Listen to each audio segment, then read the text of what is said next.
নমস্কার, সকলকে সুপ্রভাত। জয় মা তারা, জয় গুরু বামদেব।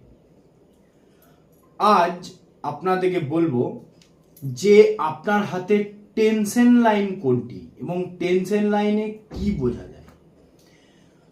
আপনার হাতের এই জায়গাটা হচ্ছে মঙ্গলের স্থান। এই স্থান থেকে টেনশন লাইন যদি এরকম ভাবে নির্গত হয়, এরকম ভাবে, তাহলে এই রেখাটি কি বলে?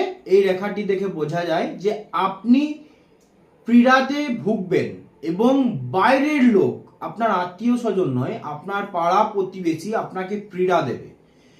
এবং আপনার টেনশন লাইন যদি এই স্থান থেকে অর্থাৎ শুক্র স্থান থেকে বেরিয়ে এরকম ভাবে নির্গত হয় ঠিক বুধের স্থান দিকে, তাহলে আপনার ঘরের লোক